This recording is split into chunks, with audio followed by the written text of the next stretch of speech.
Morning, good morning.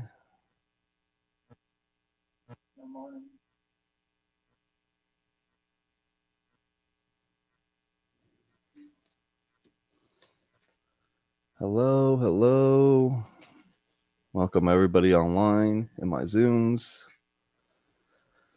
Okay, so good morning, good morning. Happy Sunday. This is Sunday Morning Miracles. So if you are tuning in, you are choosing in this moment to stop for a minute from your busy day, from the busy mind, all the thoughts that come in and out. And this is a space for stillness, for silence of the mind. Although we will be engaging, but it's a slowing down and a disconnect to all our worldly problems. And so the title of today's talk is called "Dreams of All of Our Problems." So it's an interesting topic. I always post this is probably the social media side of me where I gotta throw a hook out there, right? So it's not just like, hey, it's Sunday Morning Miracles, but it's dreams of all our problems. The one that I actually had the most amount of views and most people watching was called "Forgiveness Pays Our Bills." Everybody was like, what the hell is that about? So yeah, because it's true, on some level I will connect all of it. But today's topic of the dreams of all of our problems is we are always, in our own minds, we're the hero playing out this dream.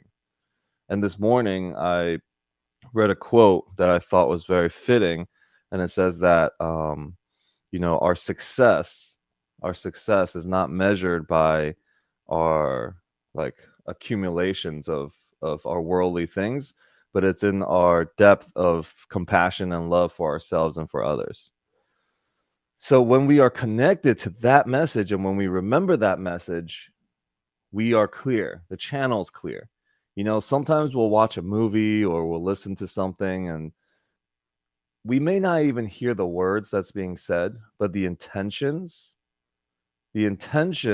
of that message actually has us hear something else. So, for example, when I listen to Marianne Williamson speak, or when I listen to Dave Hoffmeister speak, or even yesterday, I was watching a movie called Jesus Revolution on Netflix. It was actually really good. It was about this church, and it's based on a real story. And I'm actually going to go check them out in California. But it's based on a story of when this church called Calvary Church opened up their doors to all the hippies, during the 70s. Because during the 70s, everybody was seeking for truth, right? And everybody seeked truth through psychedelics. And they thought that through there they will find something. But it was still this like high. Like, yes, I do believe that, psychedelics, LSD, mushrooms, psilocybin, whatever you want to call those things, they do have you see something else, right? When used and had the right intentions and done correctly, I think they do help you see a different realm, a different world, and then you come back and you gain some clarity of what's important in your life and how to navigate just a little bit with a little bit more confidence. Um, so there is a use for it probably, but I think that the integration and where our peace and everything is going to really lie, our happiness going to lie, is being able to see this world for what it really is, being able to see the illusions and the dreams that we have about the world, and recognizing that that's what it is.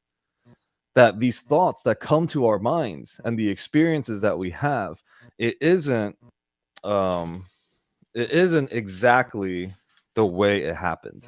Okay, so I'm actually going to read something to start today's call. um Sorry, one sec, I just lost my place. Where'd it go?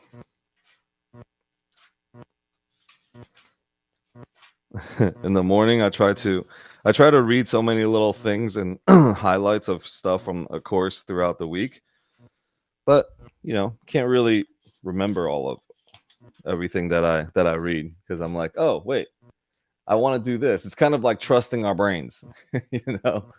I'm like, yeah, that was so good. What am I gonna bring? I'm gonna bring it up on the ACIM call on Sunday, but we just gotta roll with it. So give it another second here, see if I can find it. While you're looking for that, Alex, in the teachings of Don Juan, I think he refers to these experiences of a non-normal reality. So it's still reality, but he calls it a non-normal reality. So it's still there. Yeah. It's a reality. So the course defines it by it's a reality with a lowercase r, right? Because there is a reality with a capital R that is our true nature. And when we see it, when we recognize it, it's usually very still. It's not very loud, but it's very clear when we tap into it. But most of the times there's a lot of loud things, right? So the temptations of the world and all the worldly things that we go after. And so the course actually says that there is nothing outside of you.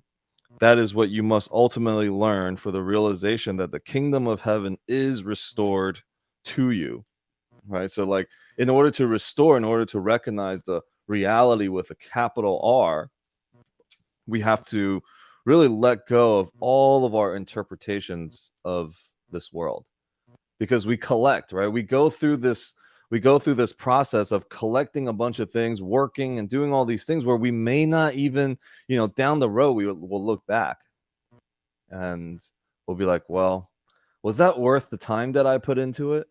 Right. And we know, we have the sayings we always say, we're like, okay, on your deathbed, nobody is going to say, man, I wish I had worked just a little bit more. If we all know that, but then we go, then right now we're like, no, let me just keep working. Right. Let me spend more time working than I do at home, because I'm justifying that I'm providing for the family. If I don't, then what's going to happen? Right. And we go through this tunnel of all the bad possible scenarios that could happen. And we actually attract ourselves to suffering because we pull it in by looking to it. So man, I was just looking at it this morning. I was like, this is what I have to share, but I flipped through so many different other chapters that it's just not there. But anybody want to share anything of your week, and then we'll kind of bring today's topic into it as well. How's everybody doing this? Anybody have any challenges, anything that you're coming up against this week? Wow. Yeah, Alex, Antoine here. Hey, Antoine. Yeah, your topic is interesting to me in the sense that I've been struggling with my goals, what I want for me, what I perceive I want in my reality in terms of, generational wealth, collecting assets, all these things. On one hand, and then on the other hand, God wills be done, or let the universe, shower me with abundance, which is less defined and concrete in my mind. And I've been struggling with that all week. And so I wonder if the topic we're talking about today has any hints to decipher, okay, what's the real reality? Is the reality of my ego, or the reality of the cosmic universe is more important? Is it a matter of importance, choosing, or just let go and let be? Yeah. So see, it's this turmoil that we have. We go into and this is actually a perfect segue from our conversation last week, which was our thoughts. Last week we talked about oh my god, I just lost my train of thought. Last week we talked about dualism. That's what it is, dualism. So the course and the world actually uses these dualistic thoughts to teach us. So your confusion and your conflict about whether to go after material things and having conflict about that, is that conflict itself is where we got to look at. It's not even about what you're choosing. It's about the conflict itself that we have. That somehow spirituality or trying to attain the peace of heaven, the inner peace, will cost us material things. Right? Like somehow we have to sacrifice it. Now, on some level, the reason why you're having a conflict is because this financial independence or buying assets or buying all these things is somehow more valuable to you than like peace, right? Than happiness.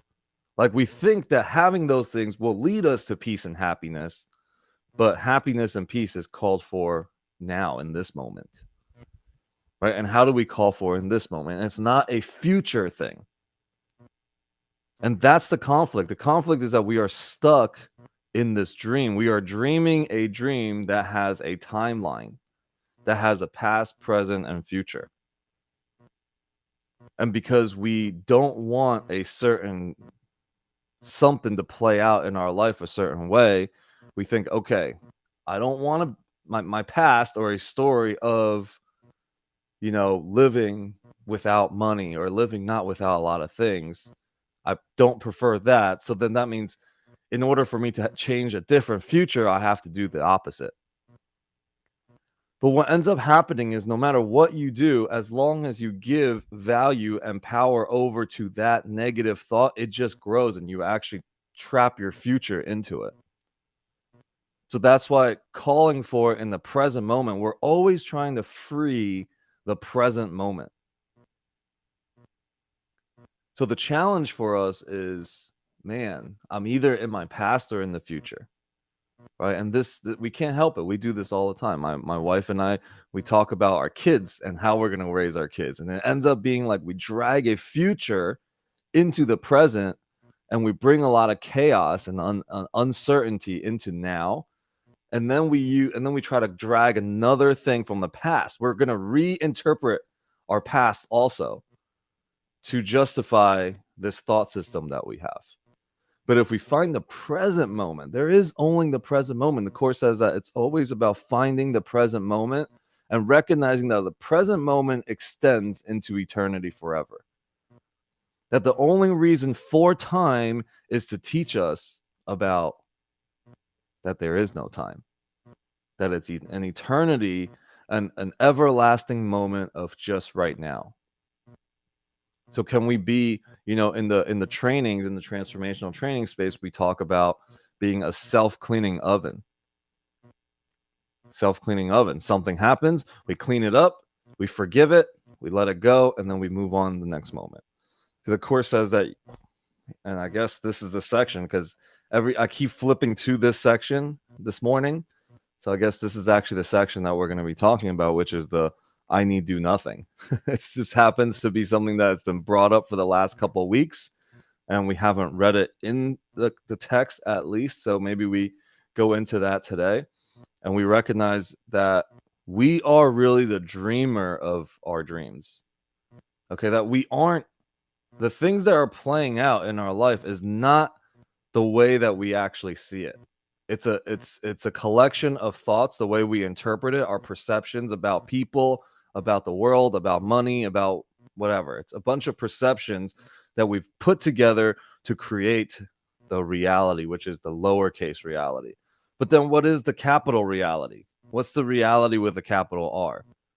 What's the blank canvas, like we said last week? Right? The blank canvas that allows us in this moment to create. It's brand new. It's a beginning. Every moment is a beginning. And so the Course says that we bring the only thoughts to be brought to this moment is loving thoughts.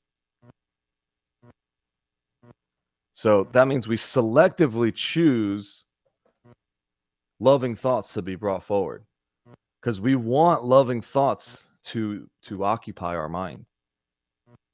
And so throughout the day, we can recognize that, which thought happens? Am I worrying more or am I more at peace with what's going on? Am I worrying more?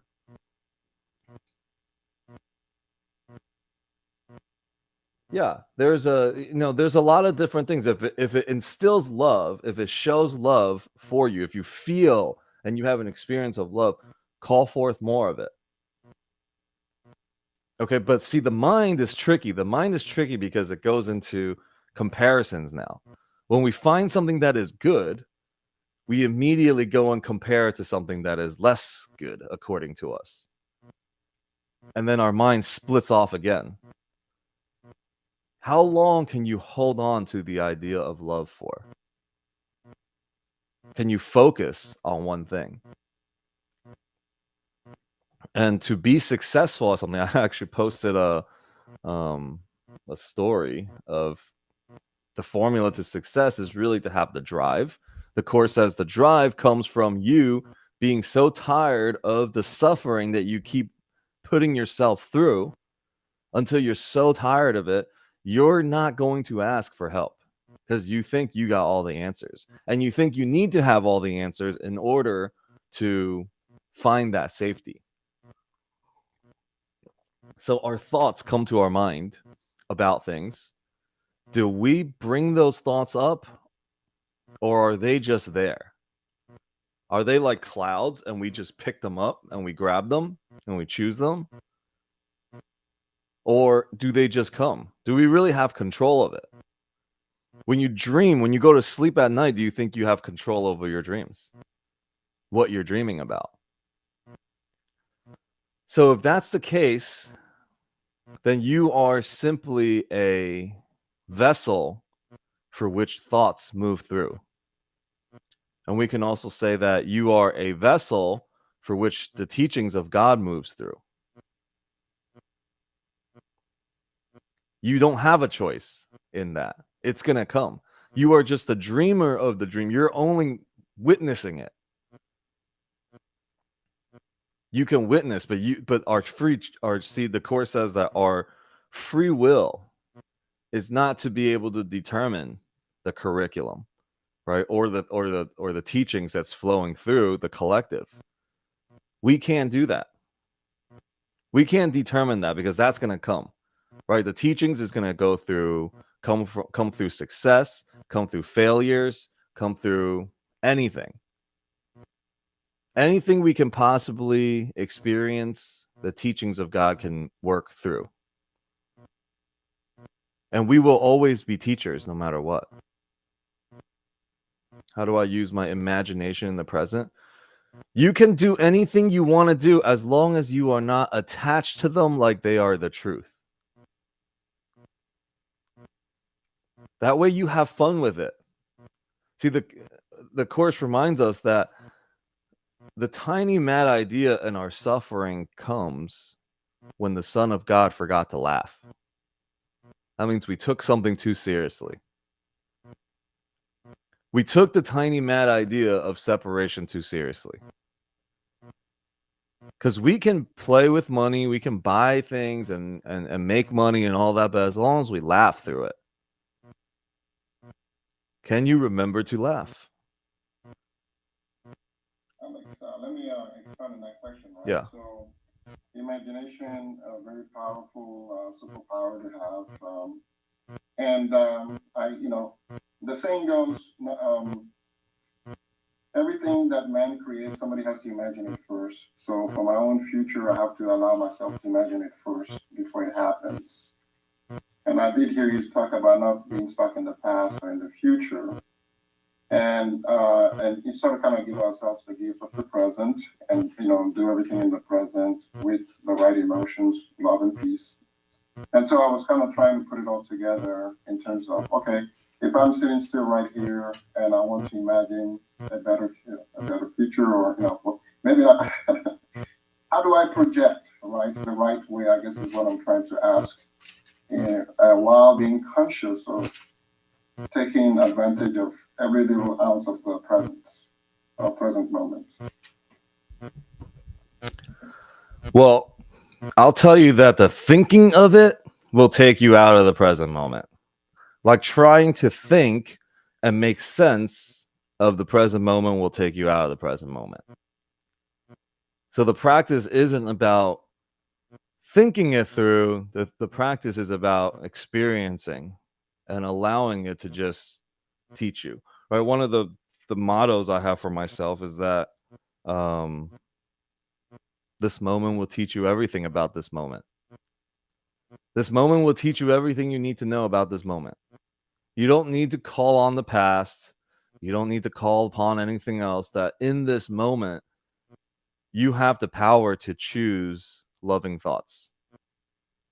And that's the only thing you need. Now, you said we have to imagine, we have to be able to imagine it for it to come, which is we can imagine anything. So anything can actually come. Okay. But you don't need to go and make that a truth for yourself, because then you're like, well, I have to be able to imagine and see God before God comes, right? Before the teachings come. It will come no matter what. Right? These things will show up. It's, can I just flow with it? Can I dance with the present moments? Can I dance with even bad thoughts that come through my mind? Right? Worrying thoughts, attack thoughts, judgment thoughts. Can I dance with it knowing that it's not a truth set in stone? Yeah. So let me just share something from the course. Okay, so there is a chapter in the course called Passing of the Dream. Okay, and I'll just read a couple things that I underlined here, which I underlined really almost everything in here because I've gone through it and I'm like, whoa, that was good. I didn't see this last time. So a lot of the course, the book is underlined for me.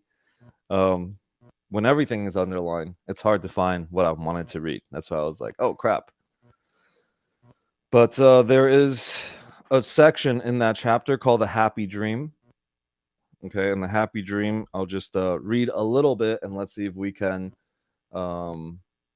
evoke any new thoughts and topics that we're going to talk about. So, the happy dream.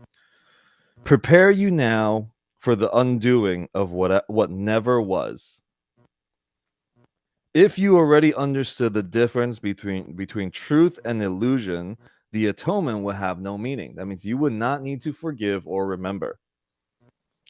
The holy instant, the holy relationship, the Holy Spirit's teaching, and all the means by which salvation is accomplished would have no purpose. Right? So if you knew the difference between truth and illusion, you would not need a teacher, you would not need Holy Spirit, you would not need anything else.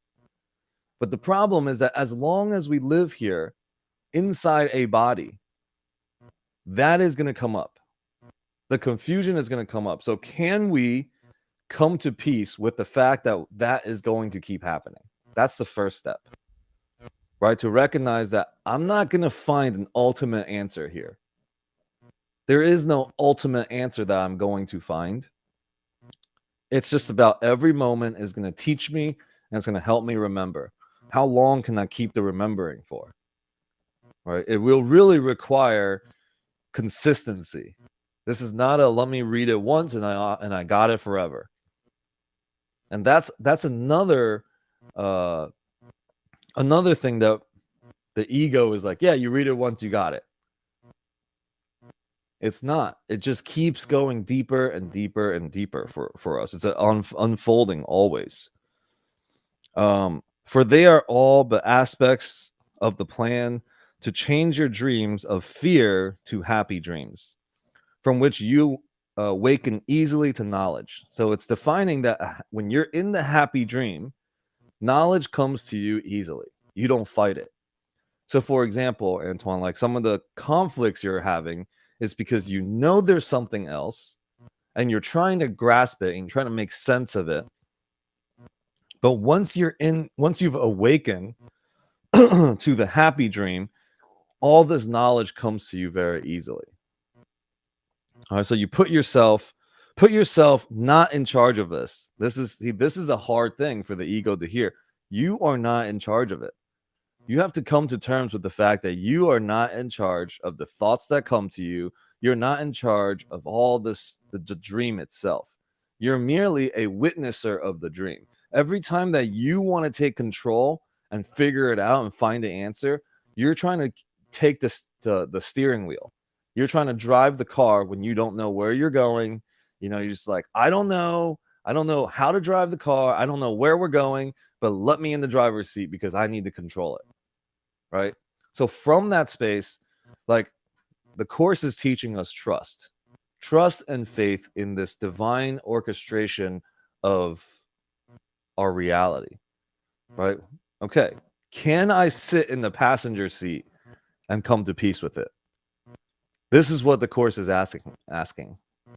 The little bit of willingness to move from the driver's seat to the passenger seat. And can you ride? Like, experience. Can you just experience life from the passenger seat position without having to drive the vehicle? Because you've driven in the wrong direction for as long as you've lived up to this point. There's a couple times in which you're like, oh, yeah, I like the scenery here. I like it. And then somehow you veered off to more suffering and pain and conflict and judgments. And then you're like, oh, man, that sucks. But see, the ego's like, the more you're in control, the more you can choose to go in that direction, the one that you want. But really, we can't, because we can't even see the road. It's kind of like, we don't know how to drive. We can't see the road. We don't know where we're going. And we're like, let me drive the car. That's what the course is saying our insanity really is. So when conflicts and challenges come up for us, the ego goes, let me get in the driver's seat. And usually what will happen is we will ram people off the road to be right about the way that we got to be driving the car. That we're in control. We will hurt people, we will judge people, and we will ram people off the road. Now, this might be a very harsh idea that I'm speaking into, but if you take it into your life, just look at when conflicts show up. We go straight into problem solving, try to fix it. Let me take the steering wheel again. Or can you sit in the passenger seat and just watch it all? Like you're going through a ride at an amusement park. Right? Things come up, it's like, oh my God, it's scary, it's loud, but somehow you're willing to suspend and let go of control there so you can enjoy it. This is what the course is asking us, is like, let off the steering wheel and just sit in the passenger seat for a moment. Because when you sit in the passenger seat, first you have to trust. Like when we go through a ride at an amusement park, we trust that this thing is going to go somewhere, right? That it's not going to come off the rail and we're going to die. First, we trust that. So there's a trust already. That's the trust the course is asking us about the ride of our life. Because you don't have to take it so seriously. And if you don't take it so seriously, it's the trust. The trust of that brings us peace, allows us to enjoy even the things that we don't prefer, right? Like maybe it's a loss of a pet, or a loss of a person, or it's an investment not going so well, or whatever is happening, right? Can I just enjoy this ride, because it's going to play out. The happy dream, the course calls it, is inevitable for everyone, and everyone's going to wake up. Okay, so when we go on a amusement ride, we know there's a start and a finish. That even when it's loud and it's flashing and it's scary for a moment, it's like, okay, I know we're going to get through it. Can you take that analogy and apply it to your life? There are times where you might be driving, but can you still drive knowing that you are still just in the passenger seat? That you don't get attached to the results. You don't make meaning, like harsh meanings and judgmental meanings of what's going on when you're driving the car. And it takes faith, it takes trust. That's what we're all riding on. It's in this moment, what am I witnessing? What am I experiencing? And let those things teach me. If you don't have to drive, you can pay more attention to your thoughts. But if you feel like you have to drive, see, the Course says that we're actually afraid to combat the ego. So we rather be in the driver's seat and drive in the wrong direction than to even pay attention to the map. We rather be driving in the wrong direction than to focus on, oh, which way are we even going? We're like, nope, if I don't think about it, it'll be fine. I'm just going to drive. Right? That's literally what we do.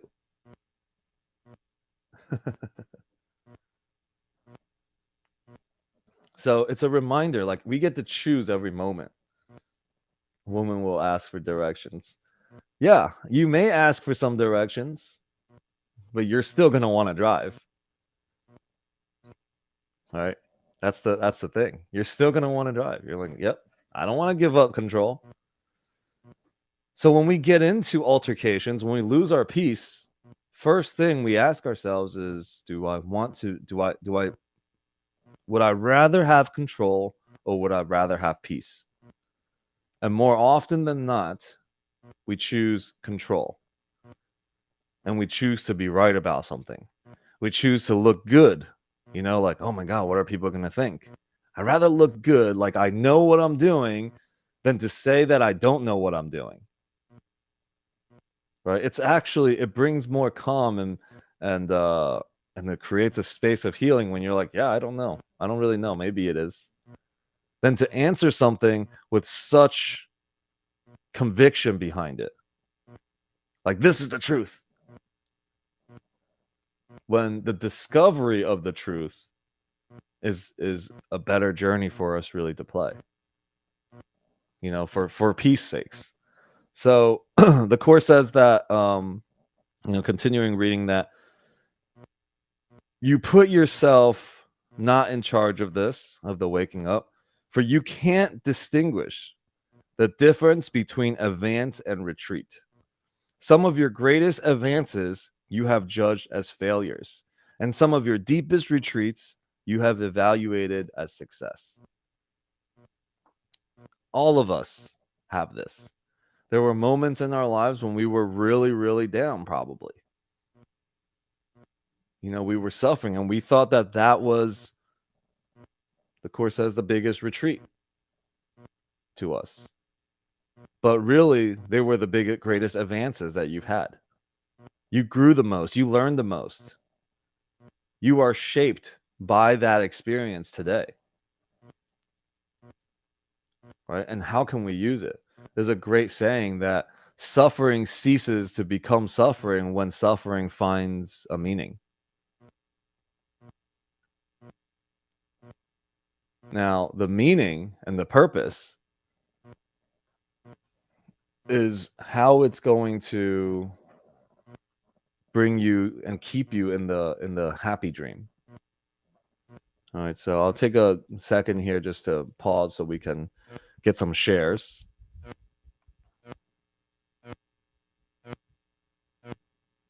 Anybody want to share anything?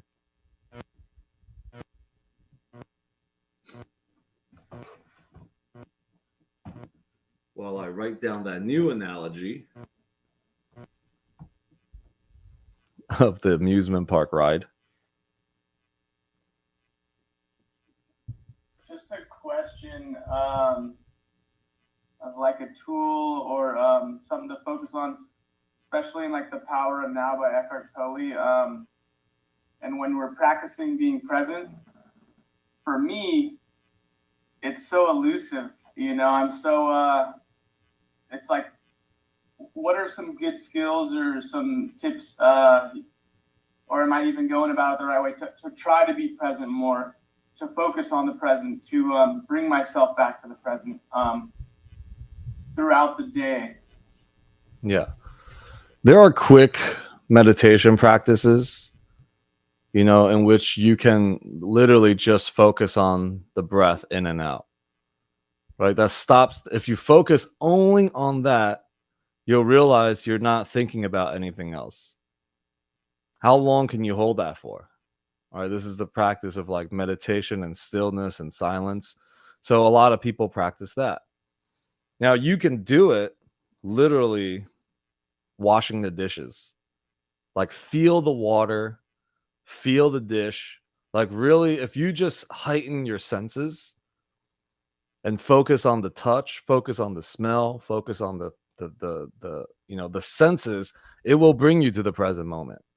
But what we do is we focus on thoughts while we're doing something else. We've become so good at multitasking, which is doing something while thinking about something else. And it's actually not good. We think we're good at it, but we actually suck at it because we end up not doing anything with excellence. We end up doing a bunch of half done things. And because they're all half done, it causes us a lot of anxiety. So just practice focusing on one thing at a time as you're doing it. Like, oh, just breathing right now, right? Like focus on, like, if you breathe, the air that you breathe in usually feels cooler than the air that's being breathed out. So if you just focus on that for a couple minutes, you'll realize you're not thinking about anything else. Like when we really focus our minds, it can't actually do two things at once. It's not going to worry about the past or the future. When you're literally so in this moment, the past will be gone and future worries will be gone. This is why a lot of people say meditation is a huge part of their practice. It's just it's like going to the gym. I need to train my mind to just be still for a couple moments. We're so used to just having it be loud and have so much stuff happening.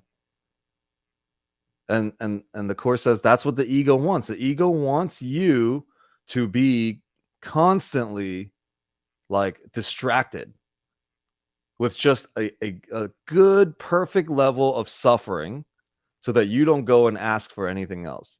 Because it knows that once you ask for the light, once you're like, I'm done with this suffering, the light is already available, but you have just chosen to look on the darkness all this time. The ego doesn't want you to turn around and be like, oh, here's a light. All of this was just an illusion. It's like, no, keep being distracted. Don't ask that question. You have just the perfect level of suffering where you will keep this going for a long time. So like, where are we just settling for mediocrity for ourselves? And I don't mean, and you can take it obviously to material successes as well, because all of that doesn't really mean anything anyways. But doesn't mean you can't have fun with it. Right? So that's the thing. It's like, can we laugh our way to success? Right? Along the way, knowing that it's a journey and you will hit walls and obstacles. But if you laugh at them, you can get through them quicker. But if you get caught up in it and you just drag it around more, it's like you're going in circles, just dragging it around a little bit more. Until some point, you're going to be like, yeah, I don't feel like dragging this around anymore. It's not serving me. You can either do it now or you can drag it around for a while. See, time does not matter when it comes to eternity. The purpose of time is to teach you that time is really an illusion. Because you and I can both deal. You and I can run into something, the same problem. Let's say somebody steals $100 from you. You and I can both have that same exact experience, but maybe you sit on it for a lot longer, or maybe you get off of it right away. You're like, yeah, whatever. And I'm over here like, man, I shouldn't have done this. And, we shouldn't have even come to this place, and you can't trust people and this and that. And I go running around in that for a long time in circles, judging And then later on, I carry that moment back to the present again. I go to somewhere else. I'm like, oh, can't trust these people. And I start creating all that. But you're already off of it. You've been off of it forever. It wasn't even in your mind for that long. Exact same scenario, two different thoughts. So is it true? Should I say that my perspective is the truth? No, you can't trust these people. You can't trust the world. People are bad. Should I carry? I mean, which one is? I can carry that with me. And you're like, yeah, I don't know. I don't even see it because you didn't give that much energy to something like that. Right? So that's, and that's all of our stories. The next time that you say, oh, because my past was like this, just think about how long you're carrying this thing for. It's not even here anymore. And we're still carrying it. Go ahead, Donna. Hey, good morning. So I have a really perfect example of this. I was getting ready to go to the book launch for The Real Women in Real Estate, and I got a text from someone that I haven't really spoke to wishing me well. And all of a sudden, like, my ego went crazy. I'm like, how did they find out? And I was just, getting distracted by it. But the event was so great that I really just forgot about it. But then I guess my question on the after side is like, did I just suppress it? Did I let it go? I'm not really sure what happened to that thought. Does the Course in Miracles have any direction or thoughts about what happens when you let go, so to speak? Yeah, it's that mind coming back again, judging yourself. Right? Like, oh, did I just suppress it? Like, it's a past moment. It's already gone. Just notice that you just brought it back again into now. Like, that isn't even happening anymore. Now, the only reason that it should be brought up is to show you what you're making more real. It's a teaching moment. Right? It isn't about whether that itself is true or not. It's about what you made the truth. That's not the truth. So when you're like, oh, that ego stuff coming up, you can notice it, let it go. Let life show you another time that it's gonna come up again. If you haven't learned it, it'll just come up again. True. Yeah. So it'll come up again. Don't worry. If you haven't learned that lesson, you don't need to force yourself into that and judge yourself. See, it's about kindness and compassion and love for yourself as well as others. Right? So this is part of it. A lot of times we're not very good at loving and being kind to ourselves. We're really harsh. And the problem is that there is no separation between us and others. If we're harsh on ourselves, we will be harsh on others. Yeah. And if you're harsh on others, you're going to be harsh on yourself. So either way, figure out, do you want to be harsh, or do you just want to be loving? When we really break it down, it's super simple. It's all black and white. Do I want to be right about some shit, or do I want happiness? I want happiness or peace, or I want conflict. There is no in between, and our world creates a whole bunch of gray things. It's a distraction. Our world creates a bunch of distractions and all the gray things in the middle, but it's only black and white. There is nothing in between love or fear. You're either facing the light, you're either facing love, or you're facing the darkness and you're facing fear and ego and judgments. Any given moment, there's only those two choices. And make it easy for yourself. Right? Because as soon as you start to realize, yeah, I don't really want anything to do with fear, and that, like, it isn't even real. I'm just looking at it. See, there's light and there's darkness. Darkness comes from the blocking, an intentional blocking of the light so that the shadow can create the darkness. If you move, that shadow will be gone. That darkness will be gone. So if we realize, well, okay, I'm either focusing on darkness or focusing on the light. Darkness is all an illusion. The light is all that there is. So you choose. You have to choose every moment. When it comes up, what did I choose? See, that's the only work that we need to do, is do it with ourselves. But we get so caught up and we're like, I don't want to do the work with myself. Let me go and pick on somebody else to do the work with. And then we weaponize this thing that we just learned here on this Sunday morning call. Our awareness is, we're like, no, I don't want to apply it to myself. Let me just go and put it onto somebody else.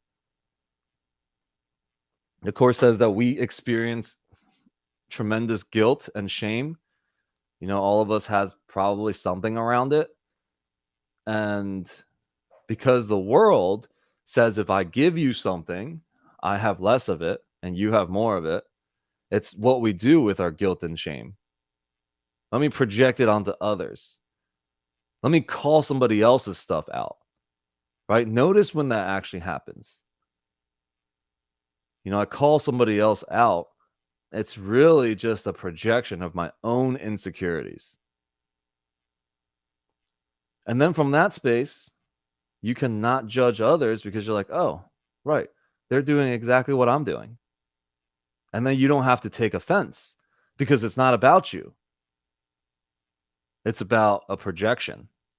It isn't the truth. So when someone says you can't sing, or, you know, you're dumb, or whatever, it has nothing to do with you.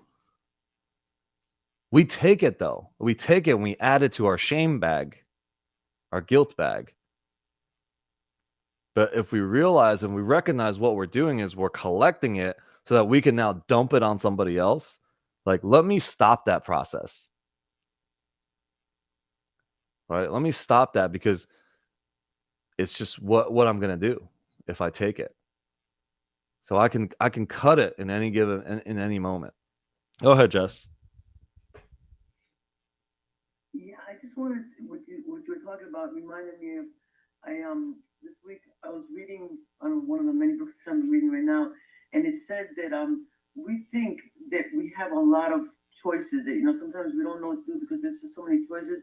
And it says bottom line, we don't have that many choices. We have a lot of options, but choices, as far as choices to do what our vision calls us to do, usually we only have one or two choices to do the right thing for us. So when we eliminate all the noise, all the rest of the different little options that we have, and we really go in touch with what our vision is and what we're heading towards, it's not that many choices. Usually there's only one or two paths for us, or one path for us to take that's going to lead us in where we say that we want to, the direction that we want to go to. So that really was resonating with me, because we have thousands of choices, but really, bottom line, there's only one or two things that we know. We know there's only one thing or two things that we need to do the right thing that's going to take us where we want to go. And I wanted to mention something else for you, Alex. I've been hearing for so many years about this rich dad, poor dad, and I know you've talked about that this started your journey. And this week, I actually started with the Rich Dad, Poor Dad, and I'm absolutely obsessed. I'm doing it on Audible, and absolutely obsessed. I'm like, how could I not have read this book years ago? It's already transformed my life in just the 3 hours or 4 hours that I'm into it. So. Yeah, and we'll be going to AmNatCon, where Robert Kiyosaki will be there end of August. So we get to listen to him talk. Yeah, we don't really have that many choices, and that's the illusion of it. The dream that we've been invested into is that we have a whole bunch of different choices, a bunch of different things to do. But there isn't. Because most of the choices will be anything but choosing love and fear. And we'll choose anything in between that, because it keeps you a little more confused. It keeps your mind a little more conflicted. So there's only, and even the Bible says, the Bible's like, you have to make a decision. You either join me or you go off and wander, right? And you're lost. You can choose to come and sit and commune with all your brothers and sisters, or you can continue to wander and be lost. But you got to choose.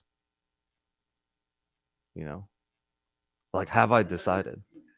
The distinction is between options and choices. There's lots of options. Choices, there's only one. It's either love or it's something that's not love. Yeah.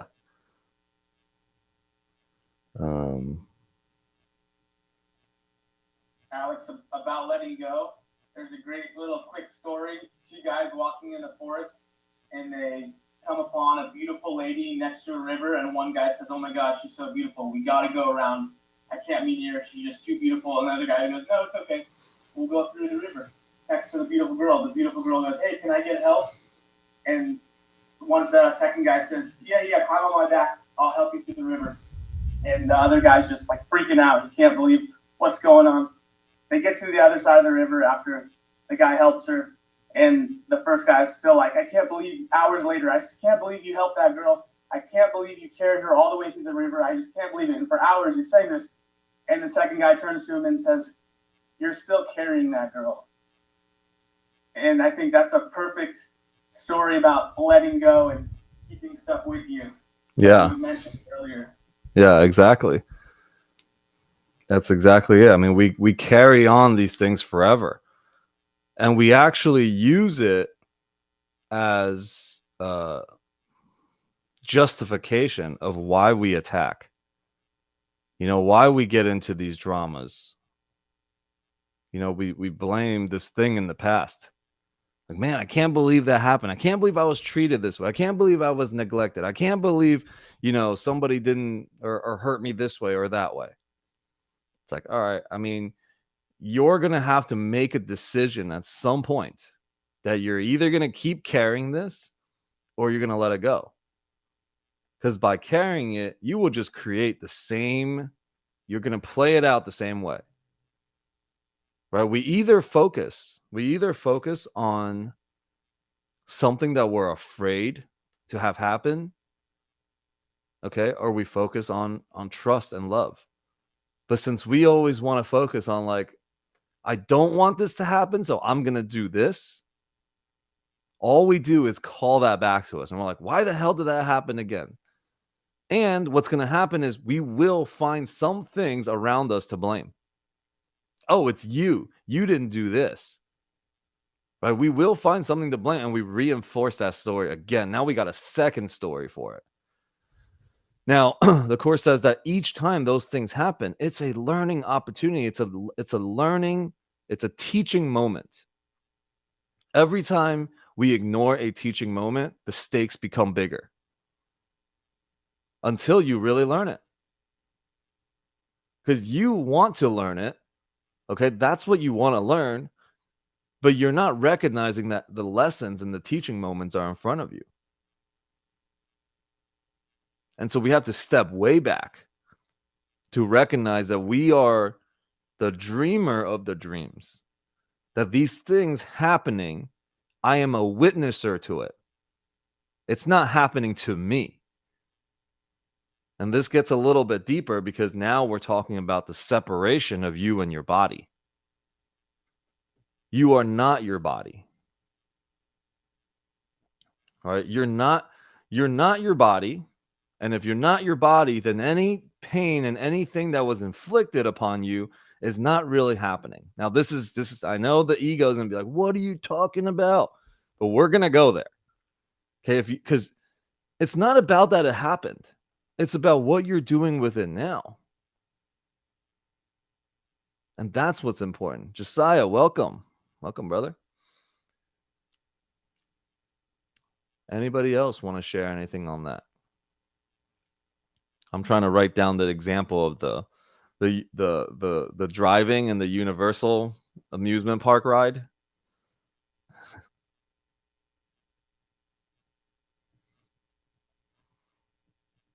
So a lot of cool analogies come up on these calls, and yeah, I'm writing a book around all of it.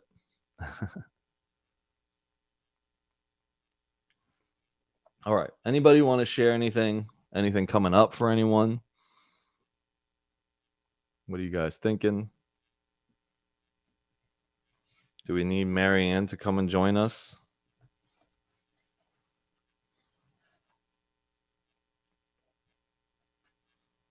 That's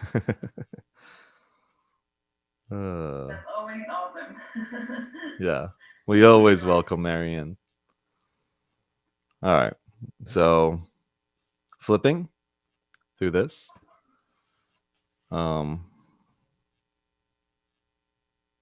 Which one of these two? So I'm burning through pain. Okay, I always just open and see what Marianne wants to share with us. Marianne Williamson wrote this book, A Year of Miracles. And yeah, let's see.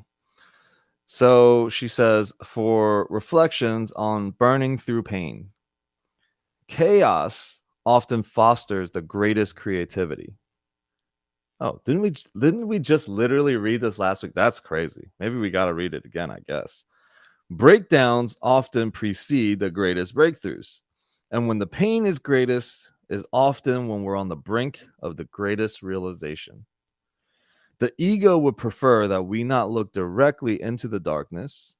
It would not have us investigate our pain, for that is when we can learn from it. The ego knows that crisis often leads to that pivotal moment when we fall to our knees and ask God for help. The ego is endangered by crisis, preferring that a mild river of misery simply runs through the background of our lives, never bad enough to make us question where it comes from or what it means. Yet the painful moment, endured and transformed, is our chance to rout Satan and remove him forever. When the pain is burned through rather than numbered, when our darkness is brought to light and then forgiven, then and only then can we move on. And move on we do. The ego knows this and stakes its life on the fact that we don't. So that's what the ego is staking its existence to the fact that you don't know that when you turn things from dark to light, that you will finally move on. The ego's banking that you don't know this, that you won't look to it. You won't ask for help. You're going to keep your hand on the steering wheel and just keep driving. Doesn't matter what you crash into, doesn't matter how many people you hurt along the way. The ego banks on the fact that you will keep your hands on the wheel and keep driving. Even though you can't see, even though you don't know where you're going, the ego banks on the fact that it's a mild irritation to us, that we're just smashing into things, hurting people along the way. Oh. 3 eggs at least. Yes, 3 eggs sounds good. Yeah, the ego banks on that until we've smashed into a wall. See, when we finally completely smash into a wall where we're like the car doesn't even drive anymore, then we're like, please help, right? I don't really know what to do now. And that moment when you ask, the answer shall be revealed right there and then. And that's what the Course says. You got to have that willingness. You have to will it. Life will put you in a position at some point if you just refuse to learn. Like I said, teaching moments come to us. First, it's just a little bit of like, oh, yeah, I could learn from this. But you don't. The next time it comes, it's a little bit louder. More is at stake. And then a little more and more until it's unbearable pain and you finally give it up. And you ask for help from the Holy Spirit or from universe, whatever you want to call it. Right? There will be moments that we will be brought to our knees from the pain. Maybe it's your dog passing away. Maybe it's your pet. And we're finally like, the pain of attachment of this dream is too much. And we fall to our knees and we ask for peace. We ask for peace of mind, we ask for inner peace, and we ask for compassion and kindness to ourselves and for the pain to be removed. in those moments, we see something clearly. But yeah, go ahead. Who wanted to say something? Wait, from what you're saying, I've been told that life speaks to you in whispers, and if you don't pay attention, then it thumps you on the head, and if you still don't pay attention, then it throws a brick upside your head, and if you still don't pay attention, the whole wall comes tumbling down, and you finally ask for help. Yeah, exactly. So, we give everything over. My practice is that I'm always giving it over to the Holy Spirit. Right? Even things that I think like, oh my God, great accomplishment, Alex. Good job. Right? In those moments, I catch myself. I'm like, okay, thank you. Thank you for working through me. Right? Keep working through me. Whatever it is, whatever happens, I know that like my connection is true and that I can trust. I just keep working through me, and I will inspire love and joy, and I will extend that to whatever I do. Like my vision is very clear. Now, how to do all these other things is not very clear to me, but I know that wherever I go, this is what I'm bringing. And that's the clear communication that I have. I'm not looking for answers of how to figure out all the forms of ways to do different things, right? Like real estate, you can do it a million different ways. But I'm asking to bring love into the relationships that are possible through real estate, through investments, the relationships that I can build with anybody. And it's not about the deals. It's not about how many deals I've done, how many deals you've done, or whatever.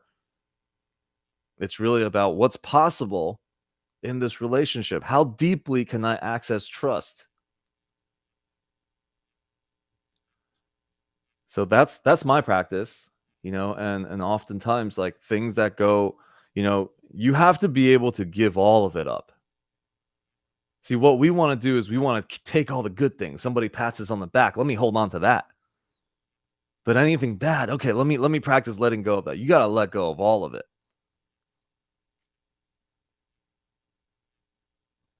So I forget what they call it in the Eastern teachings. I always forget. But one of my good brothers, Duty, taught me this. It's I think it's called the consecration, where you allow all the things to rise up to God. So he gives the example when I was sitting with him. He's like, okay, you are in a train station, right? And a kid is running and about to run, and you can tell that the kid's gonna like stumbling, about to fall over the edge, and the train is coming. Without hesitation, you grab the kid and you save the kid. Maybe you do it in such an awesome fashion. You like dive over, you grab them, you guys roll, and it's really dramatic, like it's in a movie. And you're like, oh my God, this is great. But there was no moment of thinking of doing it, right? It's an automatic reaction. So who's doing it? So you're like, okay, wow, that was awesome. God worked through me. And then all of a sudden, everyone starts clapping. And then the ego's like, oh, I like that. Like that feeling. Yes, I'm awesome. I did this, and you add that to your story. But it's like, give even the credit over to God. And you will this way you're not training an ego. Right? So it's just a really good practice to give it all over. Not to make the judgment of what's good and what's bad. I'm going to keep this and you take that. And that's why the Course warns us that don't try to purify your thoughts before giving it over. Don't try to make something good before you give it over. Right?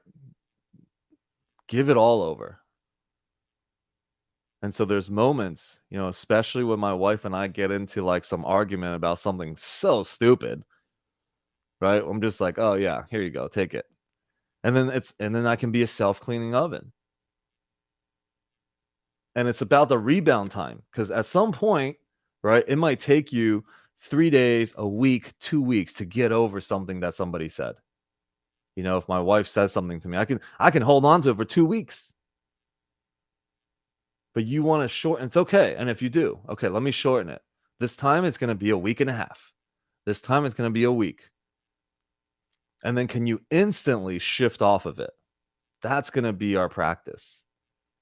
You know, when something comes up and it triggers us, can I instantly shift off of it? And that's going to be your practice of constantly giving it over. Okay, I'm not in the driver's seat. I'm not in the driver's seat. Thank you for working through me. Right? This was a beautiful experience. Awesome. And then you move on. Then it's another moment.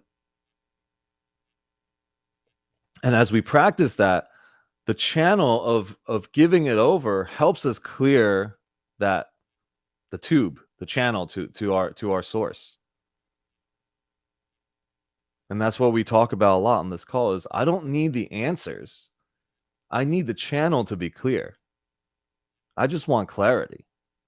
I don't need the answers to something specific, right? Because the answer is always right in front of us, but I want the clarity. I want to be able to see. And that's a practice of clearing that channel all the time. Like, here you go. Thank you for working through me. You know, you give up all of it. Take nothing as yours. And then we begin to see this channel working through everyone. And then it's possible for us to look beyond people's words and people's actions. Right? So, yeah. Other thoughts?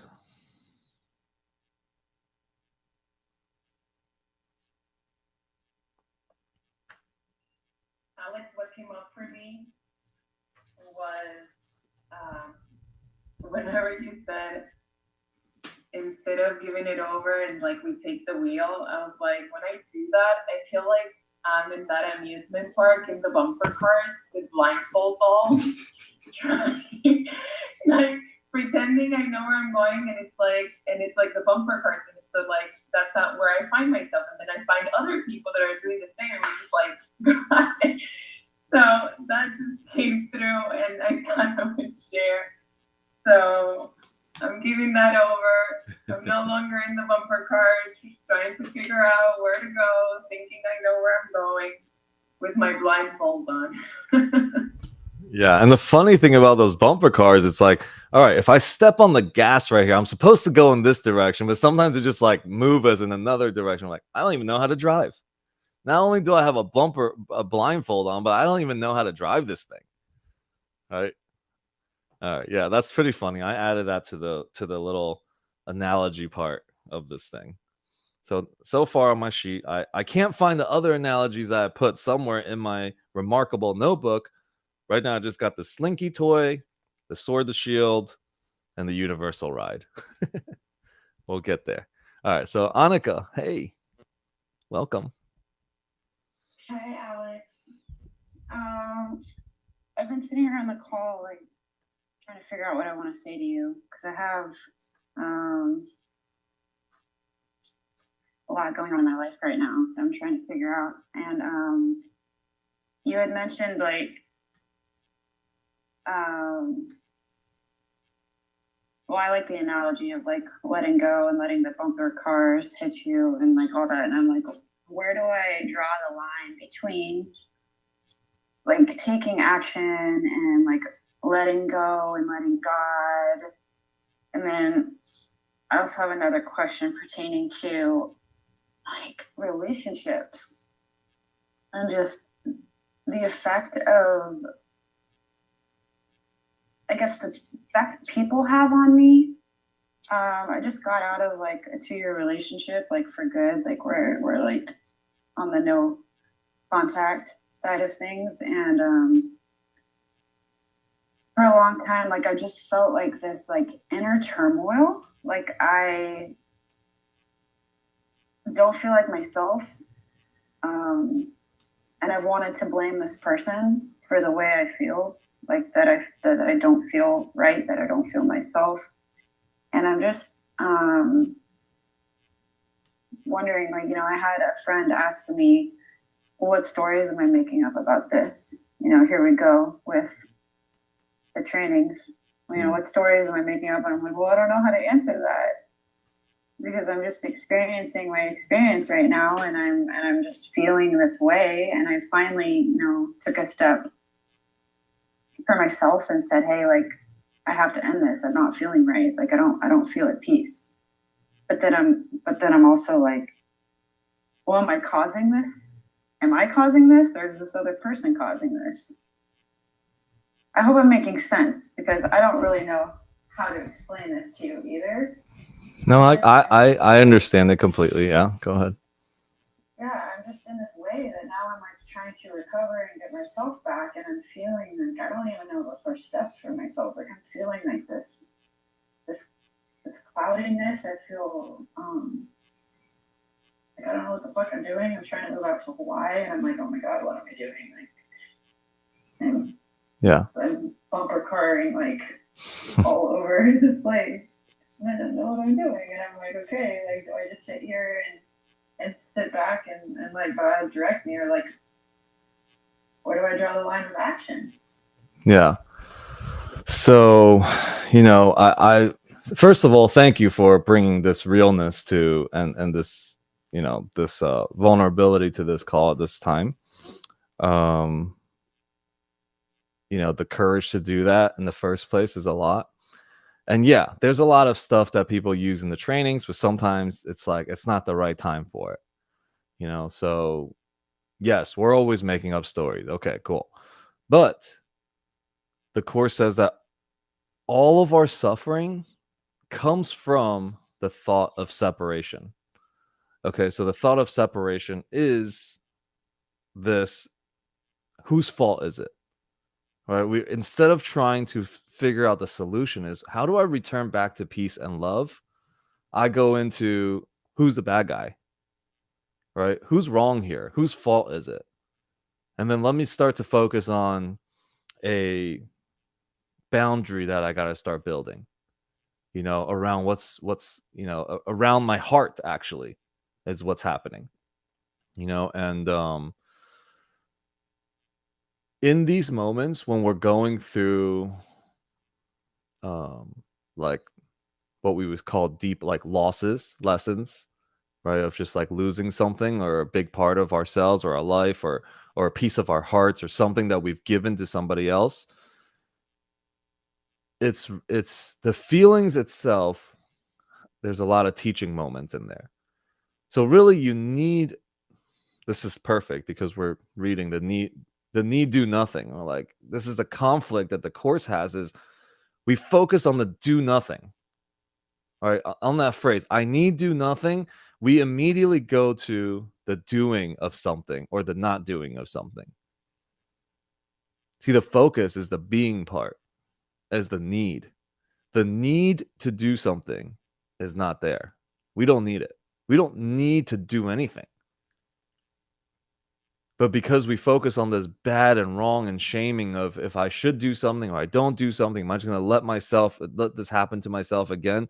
See, what's going to happen is if you focus on the doing of something, it creates this again and again.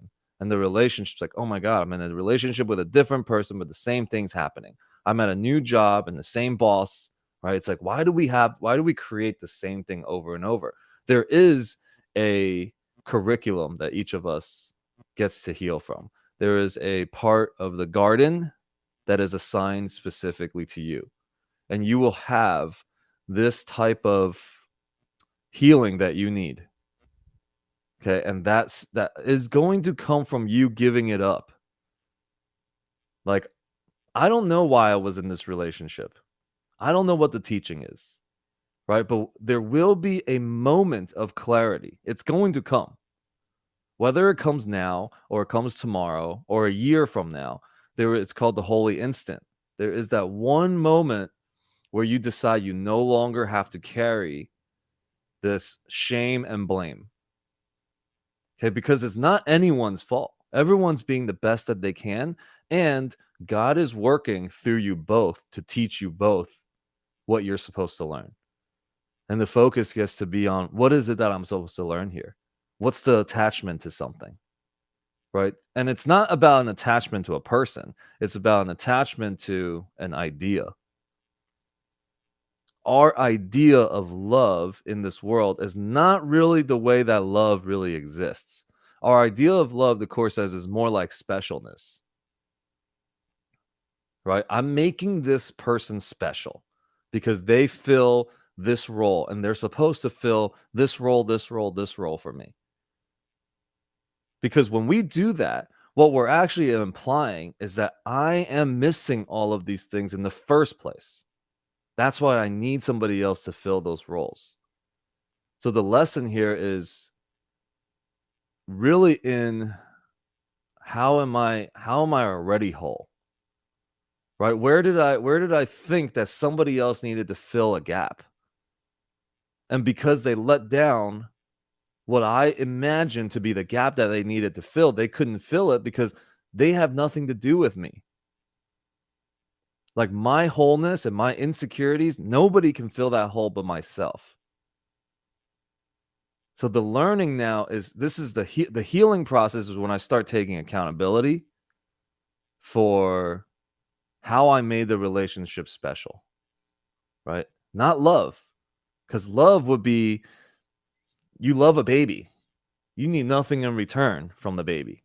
Or maybe, the unconditional love that the Course is teaching us is like your kid, your son, right? No matter what he does, no matter what, you can't break apart from that. Your commitment to that love is so deep. Doesn't matter what he does, because you don't need it. You don't need the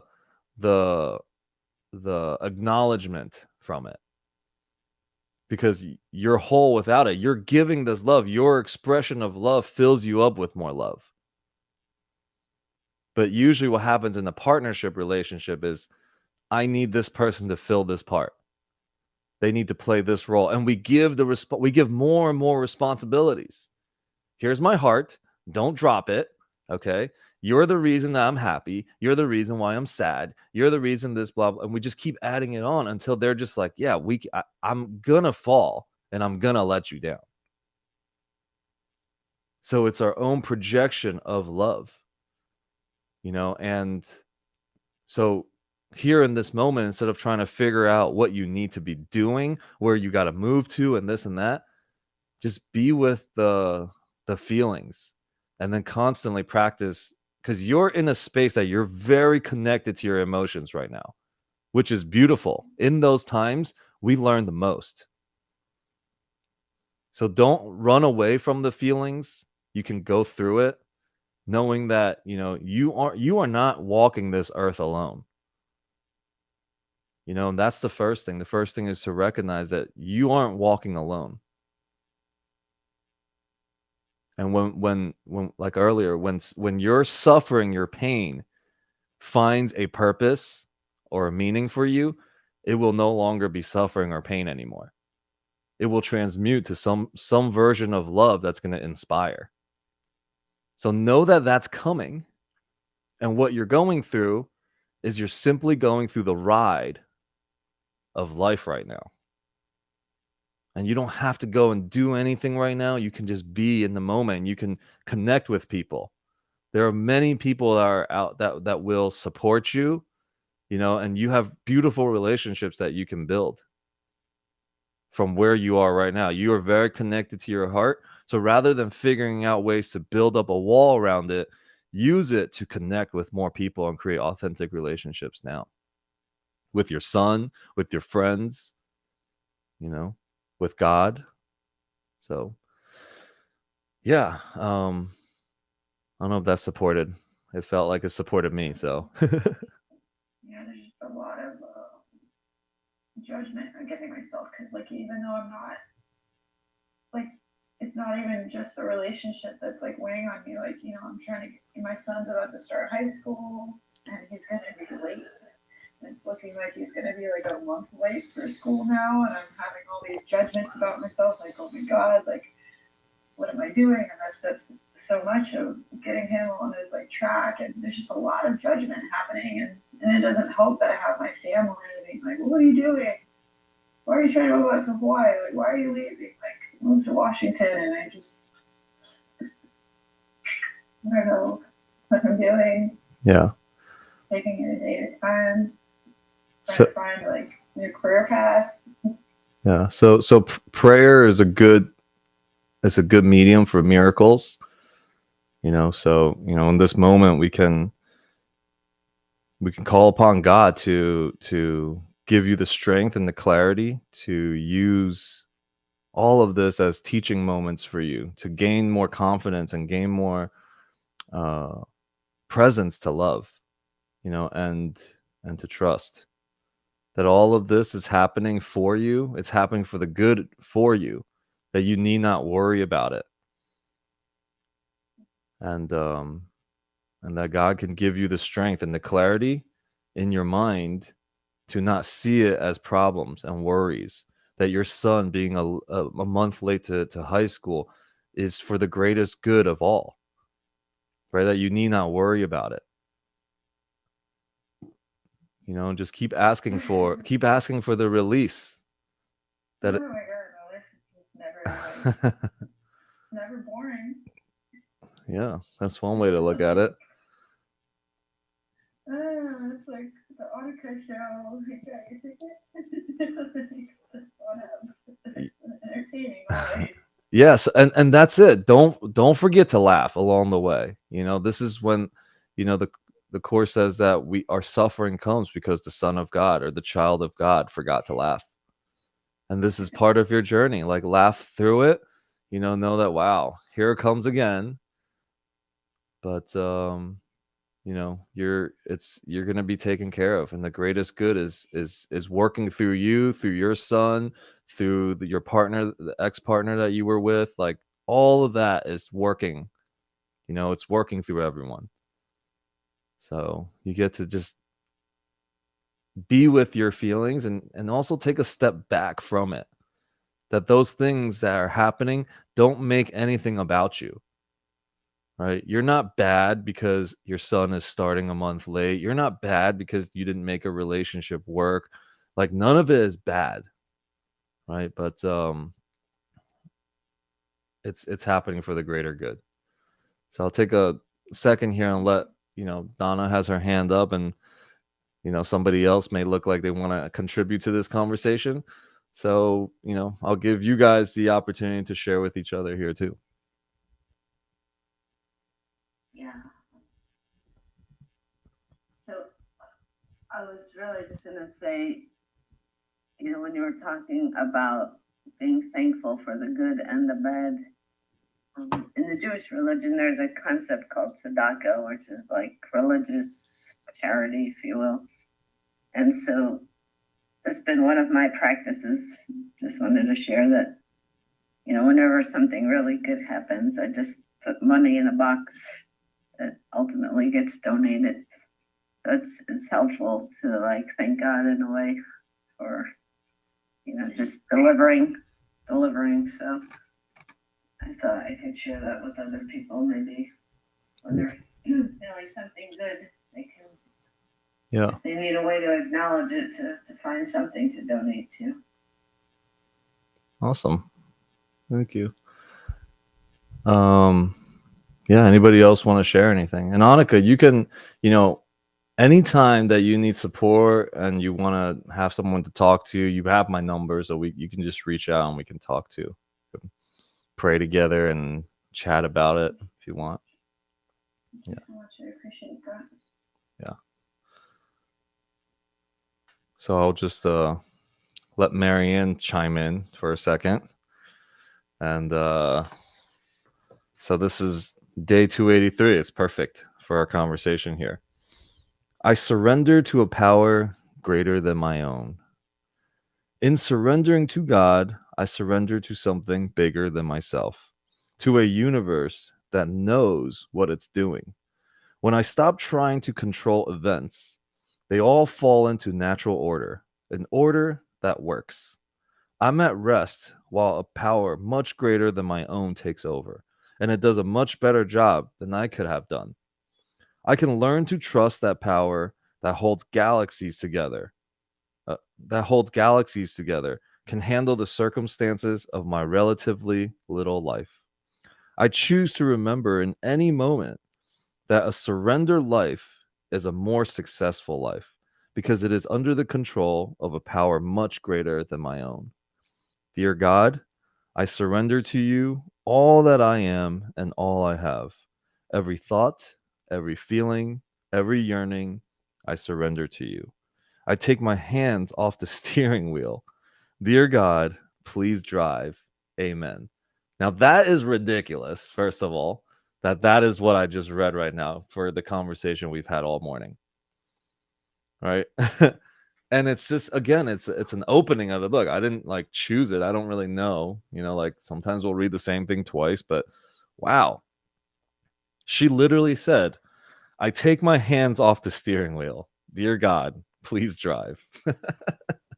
That's crazy. So, like however you take this, right? I actually been talking to Dave Hoffmeister, who's one of the great teachers of A Course in Miracles on LinkedIn.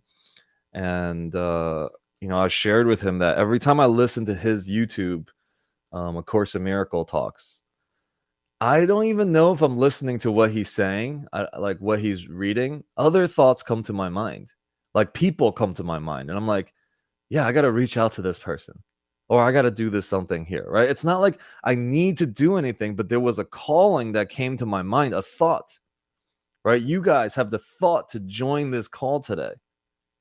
And there's no accidents of anything that we hear, because it's not even about the words I'm saying. It's about there is a frequency that's connecting all of us, that I'm tapping into some sort of clarity and understanding for myself. And as you guys are here, your own stories hopefully is being unfolded inside this conversation. That's why at the end of these calls, I go up to my wife and I'm like, oh my God, the best call ever. And she's like, oh yeah, what was it? And I'm like, I don't know. I just feel great. And it happens every time. So now I'm practicing a little bit. I try to write down a little bit throughout the call of what we talked about, because I really, really have a hard time listening to a replay of this. So, that's why I have some great editors and stuff on my team pulling these things out and putting it into shorts for me. But yeah, I'm working on a book with all the different analogies that we've created here on this call, and yeah, I think it's gonna be great. We have something on boundaries with the Slinky toy.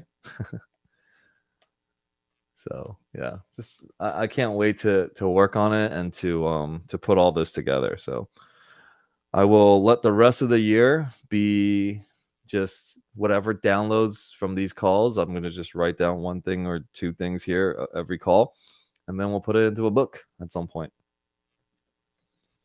And I'll have my new best friend, ChatGPT, help me put my thoughts together and stuff. By the way, tomorrow night, I think my CRM is not going to be working tomorrow, so people might not get the reminders to join the Monday night call. But tomorrow night is Masha Nova is joining us, and she is going to be teaching us on how to use AI. And she blew my mind like the first 5 minutes we talked about it, right? Like how to really use AI and what are some AI platforms that you can put together to really create whatever it is that you want to create. So it's going to be a really great conversation, and I'm excited because AI really helps us. The point of AI is to help us ask the right questions, and I'm excited about that. Okay, any last thoughts? It's good to see you, Josiah. You're doing great on YouTube and everything too. I watched your video with you and your wife. Awesome. Yeah, thanks. It's been a while, Alex. I love what you're sharing. It's just random. I just switched over to another phone in my WhatsApp.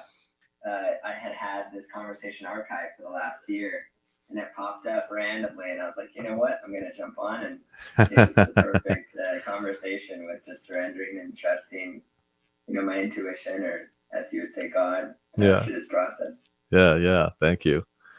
Good stuff. It's not random though. No randomness. It's all divinely orchestrated. So yeah. Anybody else? Brooke, thank you. Thanks for being here. Yes. Okay. I love you, Alex. Yeah. All right. So then that's it. That's all, folks. Until Wednesday, we will do this again Wednesday morning, same time. And yeah, choose love today. Talk to you guys all soon. Have a fantastic Sunday. Thank you so much. Thank you very God much. bless you all. Bye, Thank everyone. you, Alex. Bye, Natalia. Bye, Vera. Bye, everyone. Jason, yes, there is. There is a social media Zoom, but Nick runs it. And it's like a $20 a month membership fee for Nick. So I don't know. I forget when it is, but let me see if I can find a link for you. Let me stop this. Stop the